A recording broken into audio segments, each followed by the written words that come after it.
Welcome in to another episode of Three True Values. This is our final episode of the preseason preview series. That's right, we've gone through so many conferences.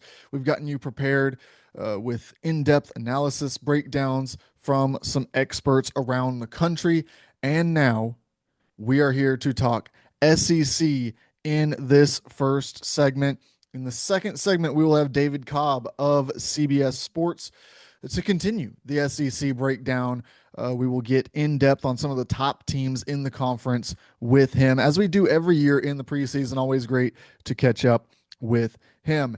And then in the third segment, we will wrap things up today and for the preseason with our preview of the American Conference. Of course, they have lost quite a few teams to the high major, to the Power Four level through conference realignment, but there's still some interesting teams there, still some fascinating basketball that will be played out over the course of the season. So we'll talk about that in today's final segment. Without further introduction, let's go ahead, let's get into it. Let's talk about the SEC. Now, we're going to save some of the top teams in the conference for the next segment with David Cobb. So, we're going to break this down into two groups of 8 teams. We'll talk about 8 teams here in the first segment. We'll talk about another 8 in the second segment. So, if your team is not part of the conversation here in this first segment, do not worry. Stick around. We have some more in-depth analysis for you. We're going to start this segment off talking about South Carolina. Now, South Carolina struggled through last season, coming off of a year where they played really well, made the NCAA tournament. Last year was a disaster from start to finish. Of course, in one of I don't think there's any one of about it, the most dominant conference in college basketball history last season. So, is it a fair way to analyze a squad that struggled, was on the wrong side of the NCAA tournament picture? Uh, Probably not. But the fact remains that their record was not pretty last year. And this year, they're going to have a lot of work to do if they're going to flip that around and change things up. They lose Colin Murray Boyles, a huge, huge piece, one of the best players in last year's draft class. I mean, ended up a lottery pick. So, how do you replace that? Well, they do bring back Michi Johnson, one of the first ever to transfer from one school to another, then back to the original school, that of course known as a Marfo, but he now transfers back to that second school a second time. So he has flip flopped across Ohio State and South Carolina multiple times. It does feel like South Carolina should be a much better fit for him. We'll see. Obviously, it's a different team around him than the first time he was here, but he enjoyed way more success in his sophomore season playing under Lamont Paris. So he returns for another season under that head coach. We'll see how it plays out. I do like Kobe Knox coming in from South Florida. Crisis Ndoko had some ups and downs, but definitely has the physical tools on the interior to make a difference. Mike Sheriff-Jamps is a really solid role player who I think is going to come in and make a difference for the South Carolina team. And of course, they bring back Cam Scott. What can he do in year 2? A guy who has a lot of talent, but wasn't fully able to unlock it in his first college basketball season. Miles Studi returns. He's going to be, for sure, kind of the veteran presence on this roster, a guy who has been in the system. Michi Johnson will join him in that as well, even though he's technically a newcomer. As we said, he has experience under Lamont Paris. Jordan Butler also back. Eli Ellis. Now, this is going to be the story when you watch South Carolina. They've got this freshman guard who is a highlight machine. He, of course, became very famous on social media for his dribble moves, his highlight packages that come with being a smaller guard on a court full of big time athletes and being able to create space for himself, knock down shots, create some for his teammates. Really interested to see how he develops. Because of course the highlight package games of AAU don't always translate to the college game, particularly to the SEC, where I mean you could go from uh, having a fun Saturday afternoon playing against some guys who ended up playing low Division 1 basketball to we're talking about future all NBA defenders closing out on you, who are bigger, stronger, older in some cases, thanks to NIL. It's going to be an adjustment period. It'll be fascinating to see for Eli Ellis how quickly he can adjust to the college game and if he can turn what got him so much notoriety into some big stat lines throughout the season. Georgia is another fascinating team. They lose quite a bit of their production from last year's roster, but they do bring back Blue Kane, who is an excellent kind of rotation, just glue guy piece.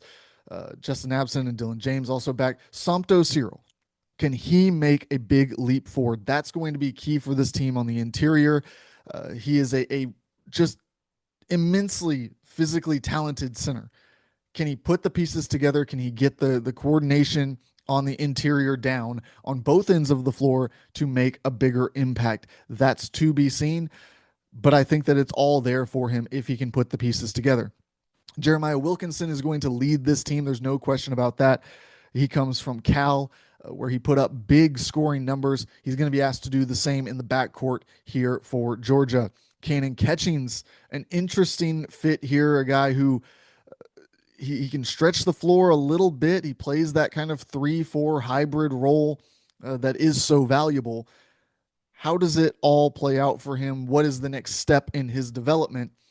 Alongside some of these Georgia guys who are going to come in, Smurf Millender, Jordan Ross, Justin Bailey, all I think have a chance to just be steady forces on this roster as they look to make the NCAA tournament in, of course, the SEC, where last year, we're going to find out over the early stages of this year, was last year a fluke, not in that these teams did not deserve it or that they got lucky, but a fluke in that everyone around the conference was so dominant, so commanding in the non-conference portion that regardless of their conference schedule, regardless of how far down they were in the SEC standings, they had to be considered a real threat, a real NCAA tournament caliber team. It's about keeping that lower half of the conference at that level. I'm just not sure how realistic it is. It was a statistical anomaly. Now, is this conference just a statistical anomaly above the rest of college basketball? That's what we're going to find out this season. LSU, they bring back Jalen Reed and Robert Miller. PJ Carter, I think, is going to be a big addition for them, along with Deaton Thomas in that backcourt. It's going to be the Deaton Thomas show on offense for sure. But as I mentioned, PJ Carter, Michael Nwoko, Markel Sutton, Max McKinnon, Rashad King, they added a lot to this roster. One of the biggest investments in talent year over year that we saw. Really fascinated to watch this LSU team. It feels like under McMahon that there's some pressure to perform. We've talked at length about the idea on this show of invest in the roster before you look at making coaching changes. It feels like this could be that step. We put depth on your squad. We got you some talent at a variety of positions. Can you now get us into the NCAA tournament? Vanderbilt's going to be interesting to watch. Can they repeat last year's success? They lose a lot off of last year's roster. Most importantly, I think Jason Edwards, who transfers into the Big East. We talked about him previously in this series. They do bring in quite a lot of interesting pieces. Mason Nicholson transfers in, Frankie Collins, Mike James, along with Tyler Harris, who I think could be a go-to option for this squad. Duke Miles also coming in. If I have any questions about this team, And of course, you can't leave out Tyler Nickel, Devin McCloughan, and Tyler Tanner, who I think could have a big leap for this squad returning. Who fills that Jason Edwards scoring role? It does not appear to be a one for one fit with anyone that they brought in. And so, how can they recreate that in the aggregate? Is that going to be enough given the way that Vanderbilt played last year, given the success that they had, to duplicate results? Oklahoma, another team that invested big in this year's roster. There's no question about it. They bring in Nigel Pack, Tay Davis, Xavier Brown, and Darian Reed. That's a lot of transfer portal talent that they are adding to the mix. You've got wing depth.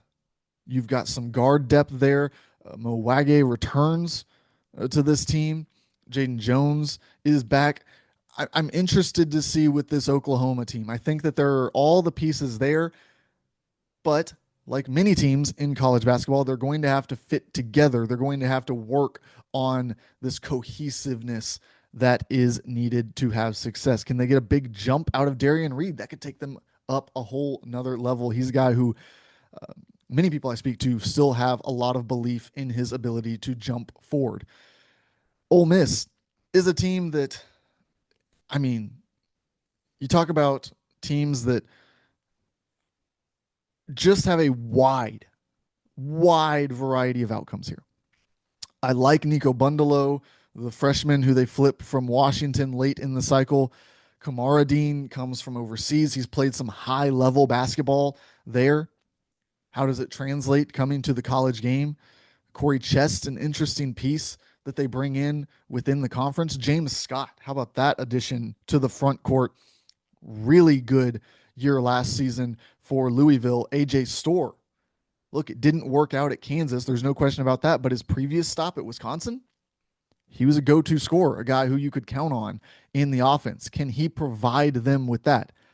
Keza Griffa and Hobart Grayson, two guys who have not gotten nearly the amount of national attention, but that if you listen to Chris Beard throughout the offseason and into the preseason, he repeatedly brings up those guys as important to this team, along with Augusto Casio, Eduardo Clafte. I think that it all starts with Malik Dia.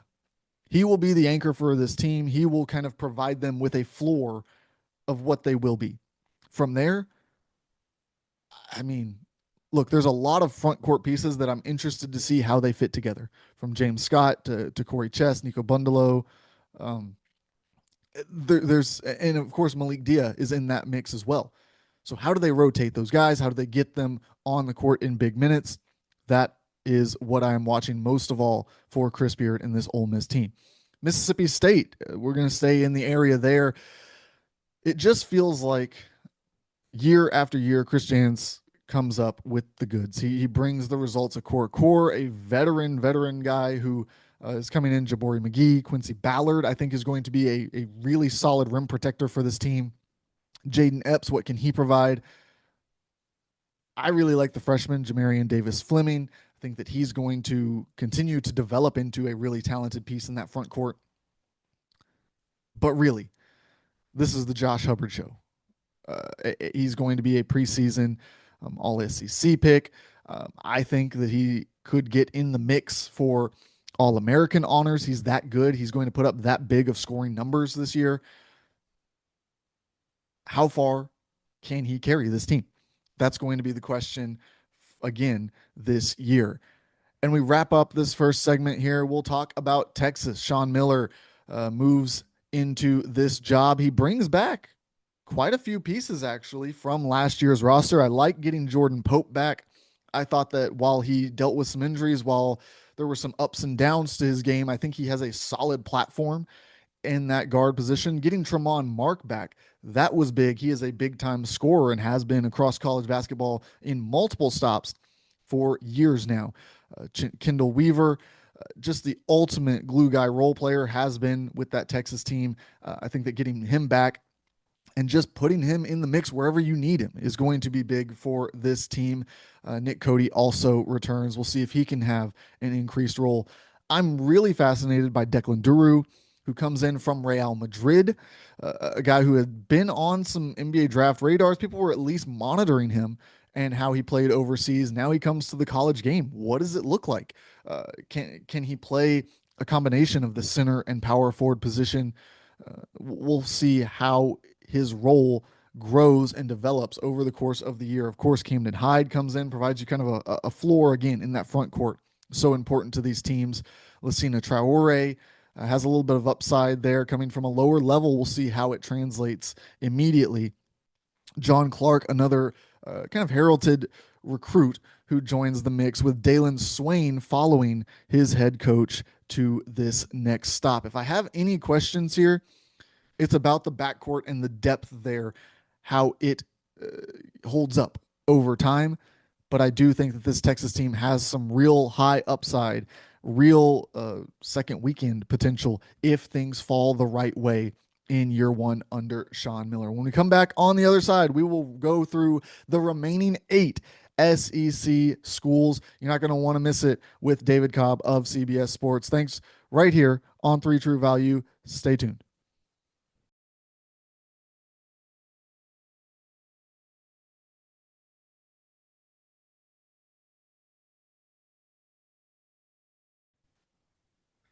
Welcome back in here on 3 True Values. We have David Cobb with us to talk all things hoops. David, thank you so much for coming on, talking some basketball with us. Busy time of year for both of us. We were just talking about it before we started recording this segment. I'm so fascinated by this year in SEC basketball, and really excited to dive into it with you. Yeah, thanks, man.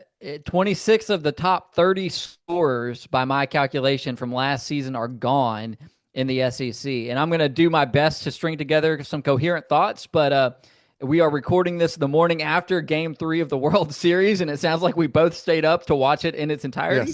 Yes, we did. So advance apologies for my red eyes and my potentially my slurred speech. We'll see how it goes. Yeah, I'm hoping that we've done enough pre-research here to get through things, and we'll start up top, where Florida, the defending champions, bring back quite a bit of production. Like you said, a lot of the top scorers are gone, but some of the core I think is still there in Thomas Houck, Alex Condon, that front court. It's going to be interesting to see how Todd Golden can replace what was an extremely talented backcourt to go around those pieces. Yeah, so Florida's interesting because the front court is stacked. It's the best front court in college basketball. I'm sure Purdue fans might dispute that, but it's all continuity. I mean, it's Hawk, it's Condon, and then it's Chinyalu and Hannah Ogden as well. That was just an insane 1-2 punch. Because the thing is with Florida's big is they run. And Yeah. because they run and they get out in transition and they go so fast, you got to have depth. But the plot there, and we'll get to the guards, but it's, are they really going to play Thomas Hawk more at the 3? If they do, the advantage is you're going to kill people on the glass. You're going to be really long defensively, but he doesn't have the best 3-point shooting track record. Obviously, he did it pretty well late last season, but floor spacing, maybe that could be an issue. But luxury to have, they can try it. If it doesn't work, then they can kind of go back to last year's front court rotation. But yeah, the guard play with Florida is where you have the questions. I mean, Boogie should be great. Xavier Lee coming in from Princeton should be really good. Mm-hmm. But you don't know. That's a big jump in competition going from the Ivy League to the SEC. I think he plays the way he fits their system, but Yeah. obviously just a huge uptick in competition. Yeah, I also like AJ Brown, who will come in off the bench for this team in the backcourt.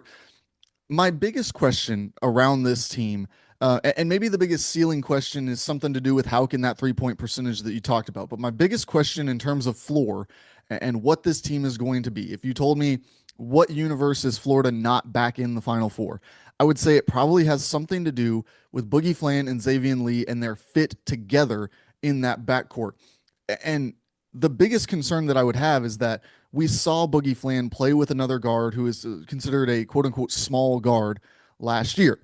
And in those minutes that he played with DJ Wagner, it didn't look as good as when one of those two guards was on the floor together. Now, Xavier Lee, a different player, but that would be a concern for me, at least entering the season. I want to see how those two mesh together.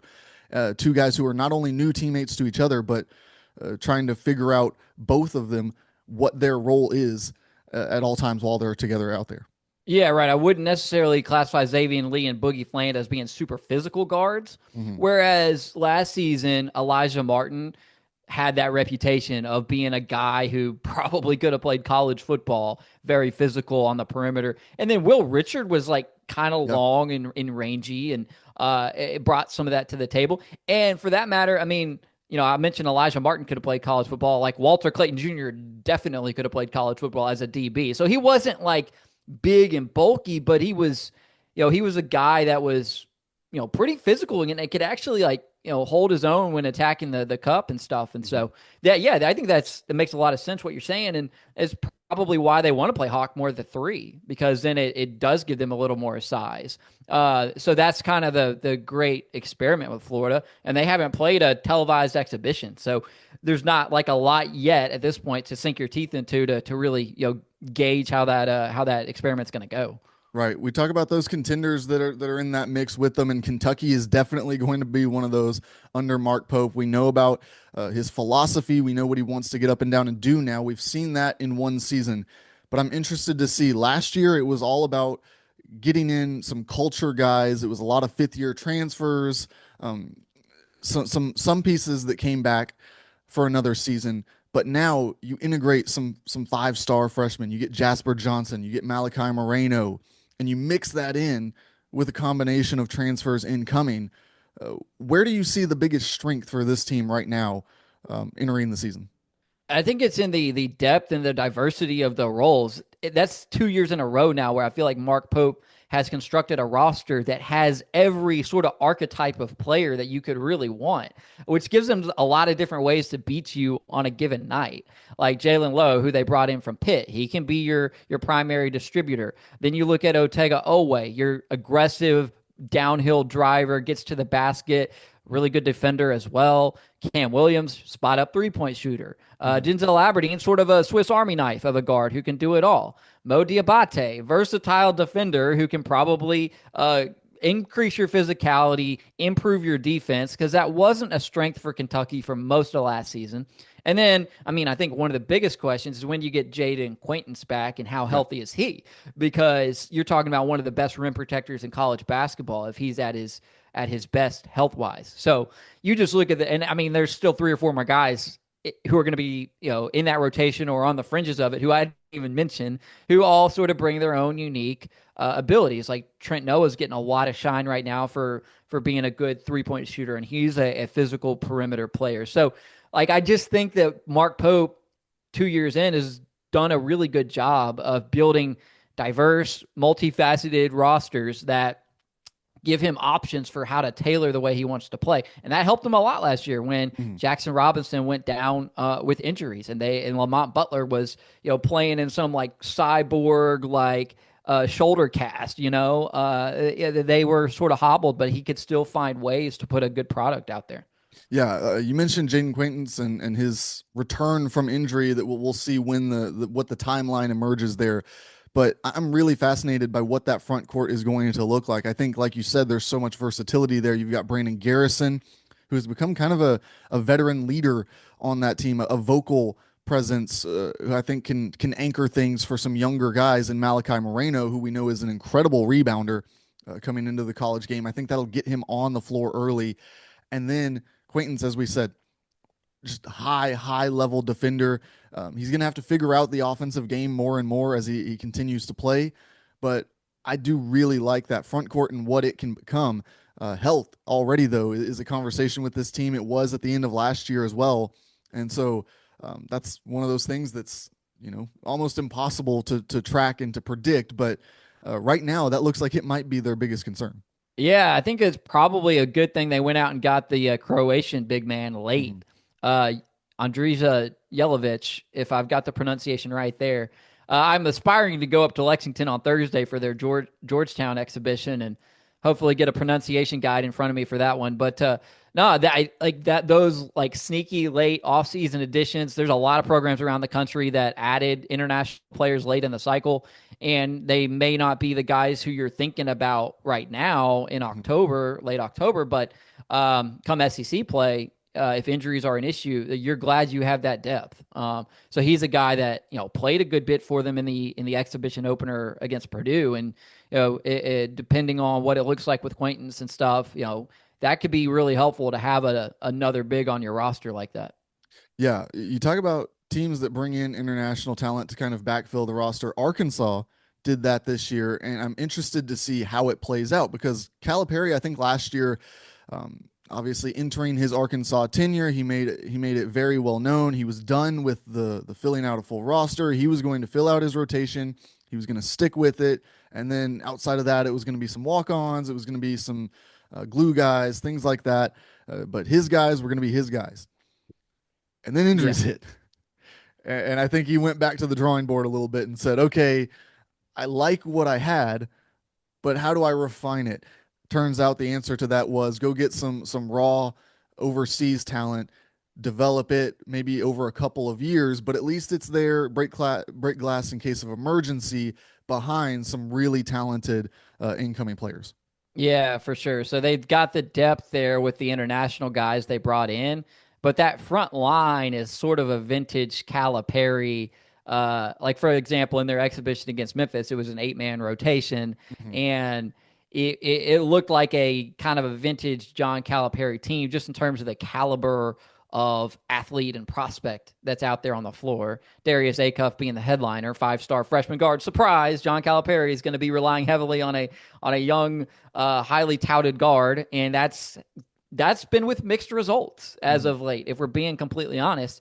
Now, DJ Wagner's interesting, right? Because he's a junior now, a guy who we never thought we'd see for 3 years in college basketball. But in the NIL era, he perhaps feels less inclined to hurry up and get to the pros Right. to meet expectations or what have you, because he's making a good amount of money at Arkansas. And so the other guy who I'm fascinated to see is how big of a jump does Carter Knox take? Because down the stretch last season, especially with Adu Thiero sort of in and out, he Carter Knox ended up really embracing and stepping into a bigger role and was pretty good as an off-ball threat, especially as a three-point shooter. And then you think about the defensive versatility there. So he's a guy from an NBA scouting perspective that I think a lot of eyeballs will be on for Arkansas this season. Yeah, I've been very high on Carter Knox. I thought really at the end of last year he figured it out, for lack of a better term, and injuries played a role in that. But now it's going to be kind of his job on the wing, alongside a guy Billy Richmond Jr., who is part of this group, and Knox is part of it to a certain degree. This group of John Calipari guys, and by that I mean he coached either their older brothers or their dads or their uncles, or somebody down the line in their family tree was coached by John Calipari. He's talked so much about the importance at the end of his coaching career of impacting, and he's got this countdown almost of how many more families he wants to impact throughout the course of his career. That feels like it's such an off-season story, but it does interest me in terms of how it impacts his decisions, whether to stick with a guy. When do you make a swap in a lineup at a certain point in the season? How much do those things impact him with his on court coaching, in addition to those off season storylines that he loves to focus on? Yeah, you see it with the loyalty to DJ Wagner, I think, because there were some ups and downs in that relationship early.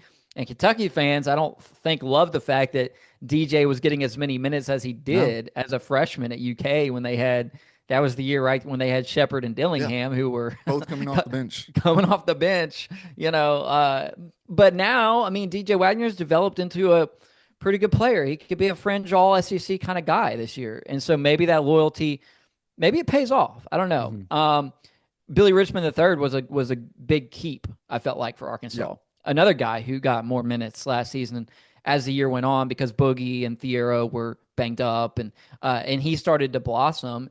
And to keep him, I thought was really huge for Arkansas. And then you add in now Malik Thomas, the freshman guard, who my biggest question with Arkansas when I was filling out my SEC predicted order of finish was, do they have enough 3-point shooting? Because Right. that's not DJ Wagner's strength. I don't know if it's really Darius Acuff Jr.'s strength. So, all right, is Carter Knox going to Yeah. shoot 7 threes a game?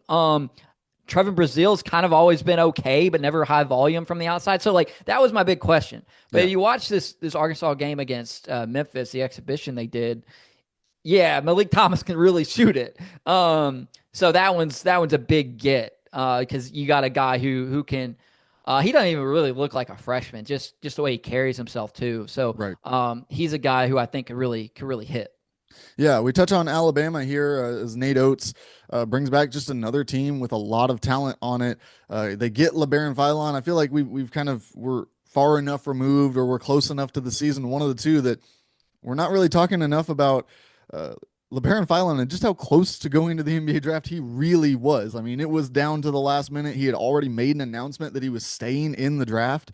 They were able to lure him back, and I think he's primed for a really big season this year. We'll see how much development there is, growth in his game, because if he can add a jump shot, add that 3 point um, shot to his arsenal, I mean, he could really take off here this season.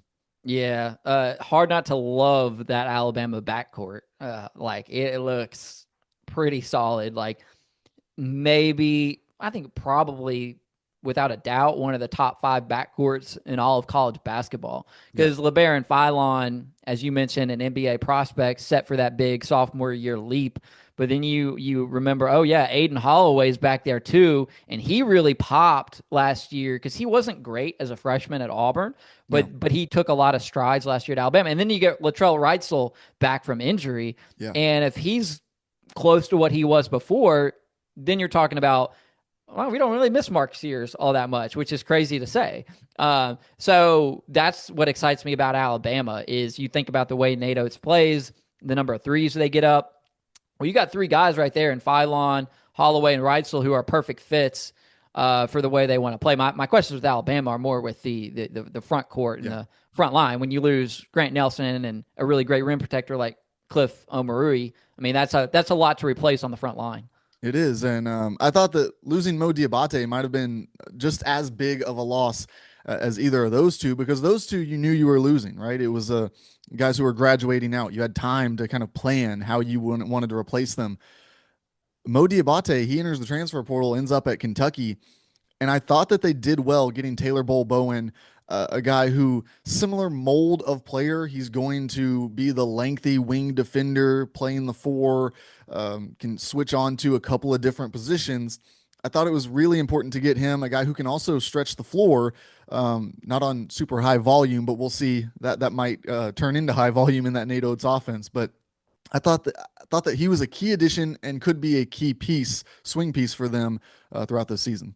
Yeah, so I think when I look at Alabama's bigs, like I do have some questions, but the one thing that I do know is that they can all shoot it. Yeah. So like that's gonna allow them to play the way they want to play, keep the floor space, get their threes up, and then attack the glass and whatnot after the fact. But at the end of the day, it's like the biggest thing with Nate Oates and his system and playing at Alabama is being able to shoot the three ball. And Cliff Omarui couldn't really do that last season. But you look at the bigs, Taylor Bobo and Aiden Sherrill even didn't Yeah. play a ton last year, but I mean, he shot over 1 3 a game in limited action.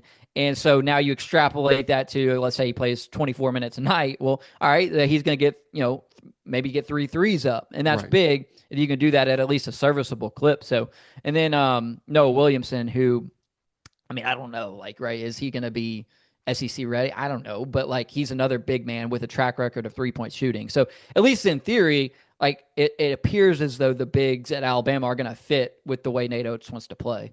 For sure. We look across the SEC at Tennessee, and man, the Rick Barnes system. I talked earlier this offseason. I said I think that John Shire has the most kind of textbook insert player into mold, and it's gonna work formula right now in college basketball. But Rick Barnes is right behind him. Go get a bunch of dogs, play a lot of defense, and go get me one guy who's just gonna get buckets. And this year, it looks like that's Nate Ament, the freshman, who has some wide-ranging opinion, but those people who like him, man, they really like his game. Yeah, so this freshman class is looking really strong. I had a chance to see Darren Peterson in person at Louisville Yep. during exhibition season. Oh my goodness, that was insane. But the thing is, it only matched what AJ DeBanza did in his exhibitions. And honestly, after seeing Cam Boozer now twice against UCF and against Tennessee, like Cam Boozer might be the most impressive freshman at the Yeah. moment. And so Nate Amon, I think is a rung below those guys, which is how he finished in most of the rankings as well. But still, a guy with just a ton of upside. I think like the biggest question to like put an overarching bow on it with Nate Amon is, yeah, the long term NBA upside so obvious and so massive, right? Mhm. What are you going to get from him in the short term in terms of efficiency? The Right. thing that is impressive about him is that he can get a shot over pretty much anyone at any time because he's 6'10, he's got super long arms. He's in the Kevin Durant archetype, if you will. Yeah. And maybe to a certain extent like a little bit like Ace Bailey last year, which I think they have different personalities, and I don't know how Rick Barnes would have done with Ace Bailey, but Ament seems to want the Rick Barnes experiment. And like, be Yes. careful about what you ask for, because I've been in some of those Tennessee practices, and Rick Barnes, he runs a tight ship, and if Mhm. you do something he doesn't like, you're going to be over there on the Versa climber, getting your heart rate up, real quick, for a form of punishment for a defensive lapse or a bad shot or whatever. But yeah, no, it was crazy in the Duke exhibition. I mean, Ament got about 5 shots up in the first 3 minutes of the game, and it was like, okay, all right. 2 years ago it was Dalton Connect. Last Yep. season it was Chaz Lanier. This season it's a little different. It's not a 23-year-old guy with 4 or 5 years of college basketball experience. It's going to be a true freshman, and so their chips are in his basket, and then Jacoby Gillespie is probably going to be that primary sidekick. And so that, I mean, it's a pretty good 1-2 punch. It's just a lot of questions, maybe kind of around all those guys. Yeah, he's going to have to develop, that's for sure. But if he can continue the trajectory, that upward arc that he's been on these last couple of years, you combine that with, like you said, Jacoby Gillespie, I think is um, you can't overstate how important he's going to be to this Tennessee team because we know that at times that Rick Barnes system that we were talking about, the one guy go get buckets while everyone else played his defense, it has led to certain situations where if you can lock that guy up, creates problems. Well, I mean, having Jacoby Gillespie, you don't want to put him on an island. So if you can create those situations where they have to choose, do you want to double aim it and leave Gillespie open, or do you want to give both of our guys a chance to go one on one against their defender? Going Yeah. to be interesting to see. Well, and they do have lob threats, and that helps because Cade Phillips and Felix Akpara, you leave them with any daylight, Yep. they're going to go up and catch that lob and finish it. So interestingly, I kind of think Tennessee will be okay offensively, and that's not necessarily been Rick Barnes' strength at Tennessee. The question maybe is, can you instill the defensive DNA in one offseason? Because when you lose Zakai Ziegler and Jemai Mashak, you lose a lot of your defensive identity. So that'll Right. be the challenge. It's like you pretty much can take it to the bank that Rick Barnes is going to have a top 10 defense. But there's a big difference between having the 10th best defense and having the first or second best defense. And we've seen some times when Rick has had the first or second best defense in the nation. And can they get it to that level? I think that's probably the big question. Yeah. We look at Auburn now, and you lose Bruce Pearl. It's a roster that I was a little bit higher on than the rest of the public sphere that I've looked at and seen the preseason rankings for. Um, I thought it was a very Bruce Pearl team. Well, now it's a Stephen Pearl team. I'm really fascinated on the Bruce Pearl tax. What is it going to cost Auburn early, and how much is it going to cost them down the stretch here as they have a first year head coach who, yes, he's been by the side of the head coach for years and years now, but that doesn't mean that he's made the call. He's been the guy responsible for every decision. Yeah, he's never been a head coach, so that's a huge transition. And it wouldn't matter who was succeeding Bruce Pearl. You're talking about a guy who did things at Auburn that have never been done before, Mhm. a program legend. It would be difficult for anybody to follow in those footsteps, let alone the coach's son, who's inevitably going to deal with the cries of nepotism. So in that sense, like I don't envy Stephen Pearl. Like obviously, like it's fantastic that he's the age he is and has a SEC head coaching job. Like I don't feel sorry for him, like, but I also don't envy him because it's just a huge task. I mean, Bruce Pearl is one of one. The personality, he's a force of nature. I mean, and that program has orbited around his energy for the past decade, and now he's gone. So I 100% agree. I mean, Stephen Pearl may very well blossom into being a fine head basketball coach, but when you're replacing someone of that stature on relatively short notice, like it is tough. But yeah, it's a good roster. Is it a great roster? I think it's got a great top two. Todd Pettiford and Keshawn Murphy from UCF, who, if I'm not mistaken, I think he was the Big 12's leading scorer last year. Maybe you take with a grain of salt because he was at UCF, but or sorry, if I said Keshawn Murphy, I meant Keyshawn Hall. Keyshawn Hall, yeah, Yeah, they do have Keyshawn Murphy as well, they who do. comes over from Mississippi State. But yeah, Keyshawn Hall was a bucket at UCF. So you look at him and Todd Pettiford, and man, that is as good of a 1-2 punch as you're going to find. Um, but as is usually the case with Auburn, like some of the auxiliary pieces, I guess you look at and you're like, I don't know. But typically Pearl has hit on a lot of those guys. Right. And so you look at like an Elijah Freeman who's a D2 transfer, and you, who knows, right? Like Yeah. that's a huge level up in competition. We've seen some of those guys hit, and some of them have not. But yeah, I guess from a roster standpoint, you lose Janiah Broome and Dylan Cardwell. I mean, Right. that's a great front court tandem there. That's no longer in the picture, and so that's obviously a huge sort of identity shift when you move on from a couple of program stalwarts like that. Yeah, for sure. And um, you mentioned Freeman there. I think Overton, Bashir, all these guys. I mean, like I said, they just felt like such Bruce Pearl. Oh, of course he hit on that because he's Bruce Pearl kind of guys. And I'm interested to see how do they fit in a Stephen Pearl team. It's going to look inevitably a little bit different. Yes, he's going to model the program after what his dad built, but every coach has their own tendencies. Look at another new coach in the SEC, and I don't know about you, but I keep talking myself into this Texas A&M team being really good under Bucky McMillan. Yeah, I low key think they could be not only an NCAA tournament team, but really a thorn in the side of everyone in the SEC. Because I don't know that there's really anyone in the league that plays or has played the way that Bucky plays. Mm-hmm. Like obviously Alabama, super up tempo, shoots a lot of threes. Like there are similarities there. But then you think about from a defensive standpoint, the full court, all game long press, and then the intensity of the substitution patterns. Right. Like I went and did a story on Bucky Ball at Samford the year they should have beat Kansas in the NCAA tournament. Yes. Bogus call.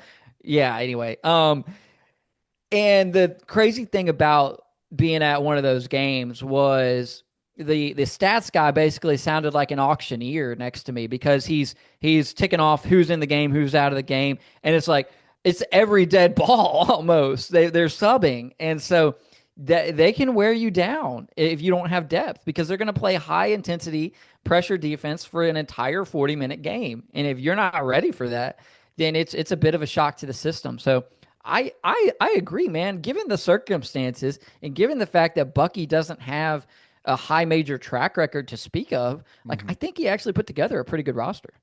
Yeah, I got to know Bucky a little bit when he was still coaching high school ball there in Alabama, and so I got the early glimpses of the Colby Joneses, the Trenton Watfords in that Bucky ball system, and it became clear real quick that okay, this is not just some gimmick offense. This really has some legs to work, and I'm fascinated to see. I think that Mackenzie Mbako is the most talented wing that he's coached since maybe Trenton Watford. So there's a lot of potential there to unlock even something that he hasn't had access to many times in his coaching career with the caliber of bigs, the caliber of wings that he's going to get as an SEC coach. Yeah, for sure. Like you look at it, there is some name power on this roster. You mentioned Mackenzie Mbako, who was a former 5 star or French 5 star at least sort of prospect. Yeah. Silky smooth jumper. Rylan Griffin is the name that Mhm. SEC fans will remember from his time at Alabama.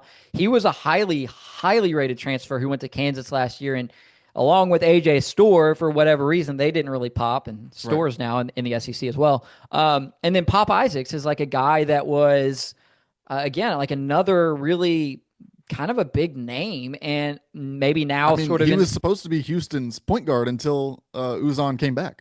right, and he's a bucket as well, and like seems like a really good fit with the way Bucky's going to play.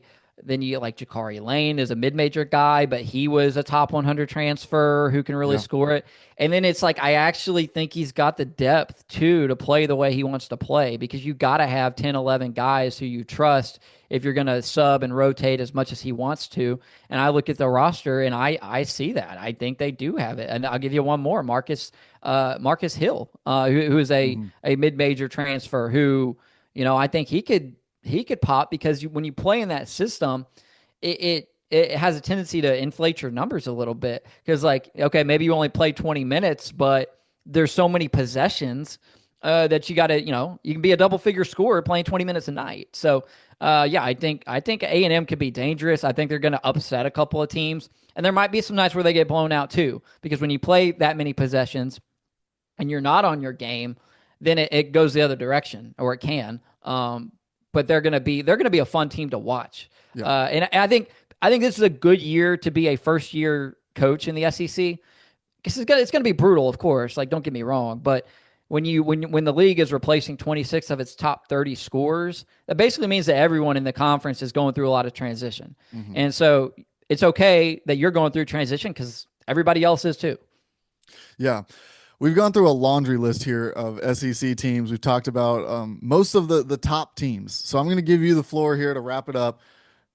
Who outside of who we've talked about so far are you higher on? You think is in that NCAA tournament, kind of not getting enough love early in the season? Yeah. Okay. So I'm pretty interested in. Well, I mean, there's a couple who I think kind of fit the mold of what you've discussed. There, Mississippi State, Missouri, and Hmm. Vanderbilt are all teams that I think are NCAA tournament teams.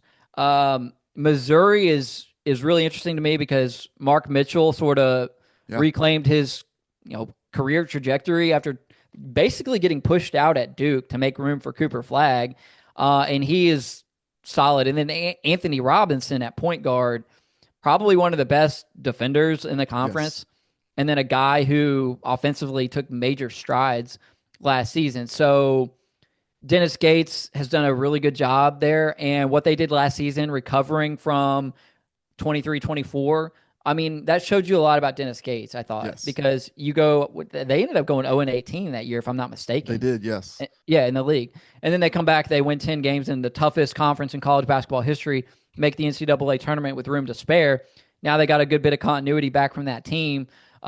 They're a dangerous sort of team. Maybe not your conference title contender, but you look up and see Missouri in the second weekend of the NCAA tournament. No surprise, really, whatsoever. No, I think Missouri's a great one there because uh, I do think it's a big year for Dennis Gates as well. Not in that he's under any kind of pressure, but the now we've seen him have a big year and then a drop off year where you kind of wonder what in the world happened, like you said. And then he got it right back up, rev to where it was in that first season. Can he now string together the years? That's how you end up getting the bigger recruits, the bigger transfers to continue to land there.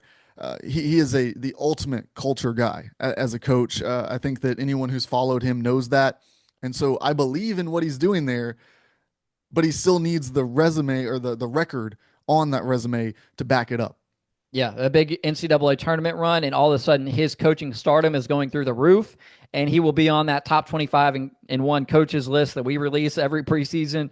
He's not on it this year, but he's not too far away either. Yeah, So that's definitely one to keep an eye on. And then I'm curious, can Vanderbilt back it up? Can they right. can they go back to back? I mean, Mark Byington was unbelievable last season. Good bit of turnover there, but I like what they've assembled. And then kind of what we're talking about with Dennis Gates. It's like, all right, can Ole Miss stack good Yeah. seasons now? Because they broke through last season, but they had six double figure scores on that team. Five of them are gone. So it's like, can Elias Kamardine, who played at the highest levels in Europe, can he come over and pop right away? And so like that's the range where you have more questions. Hmm. But of those teams that I have questions about, Missouri is probably one that I feel the best about. Yeah. Well, this is a conference that, after all, got almost all of their teams into the NCAA tournament last year. So we could have a long list of teams that we didn't even touch on that end up making the field. David, thanks once again for coming on the show. Again, it's David Cobb of CBS Sports. Great to catch up with you. Great to talk SEC hoops and get ready for the season. Yeah, man, I appreciate it. Thanks. All right.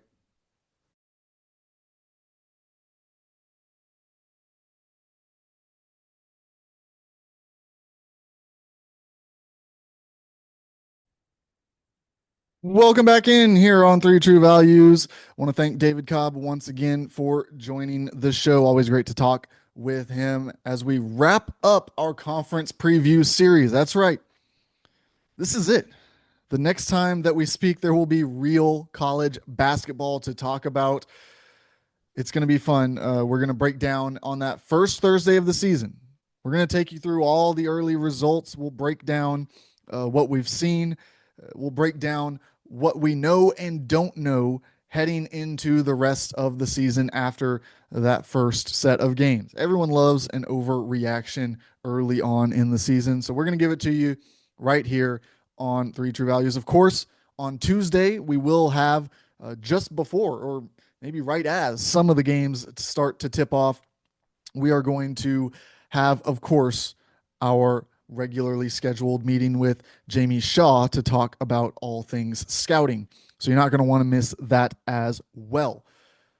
But we have to talk about the American Conference, not the American Athletic Conference anymore. Don't call it that for sure. But there's a couple of teams that I think are worth at least having a conversation about. And we start with Memphis, where they bring in Doug McDaniel, they bring in Aaron Bradshaw, they bring in Curtis Givens, Sincere Parker, Hassan Abdul Hakim. Look, we could go on and on because the entire roster is new. And this has become a part of the Penny Hardaway era. It has become kind of a defining staple of his program, some for better and sometimes for worse. It's going to be a year to year thing.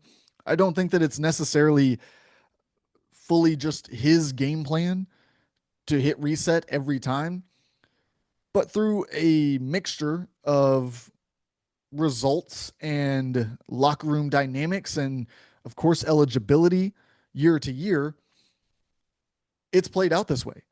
And I think that this roster is getting picked apart, particularly because a lot of people wanted to see continuity. They wanted to see PJ Haggerty back. They thought that Baraka Okogie, at least before last season, they thought that he would be a guy in the system for multiple years. PJ Carter, of course, we talked about in the first segment. He's with LSU now. Even a guy like Dane Danger, there was some hope early on that he was going to get additional eligibility. So just a lot of turnover and turnover in the coaching staff as well, assistant coaches. Now, can you necessarily blame Penny Hardaway for a lot of that? No. I mean, Mike Miller, who was an assistant early on, goes off to be an agent. You've got now the most recent departure, Nolan Smith. He gets a head coaching job late in the cycle. So it's difficult to pin down exactly what it is with this Memphis program, but I do think that they have to find something. I, of course, have been close enough to this Memphis program for most of my life that I've seen kind of the fan side of it. I've seen some of what goes on in the program, and there's just a slight disconnect that I think can be resolved. I don't think that there is a disconnect between Penny Hardaway and the fan base. I don't think that it's a disconnect between necessarily the school and the fan base. It really seems to be questions about the roster, about the conference, and about the future. Obviously, getting into a new conference solves a lot of problems for this school, for this program. But that's not a short term fix. So, in the meantime, they've got to figure things out. And I do think that there's enough talent on this team. I think that Abdul Hakim, has been widely underrated. He could be a breakout player on this roster.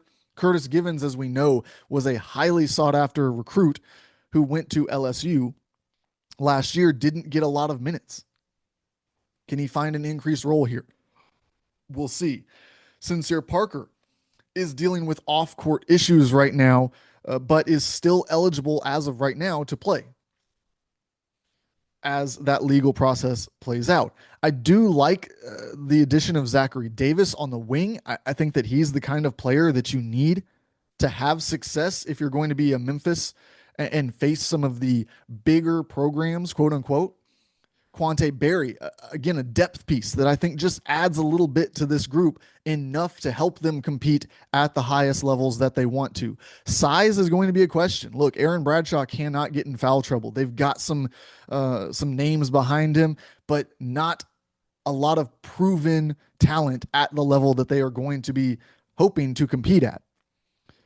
You look at who can compete with Memphis at the top of this conference, and it's South Florida.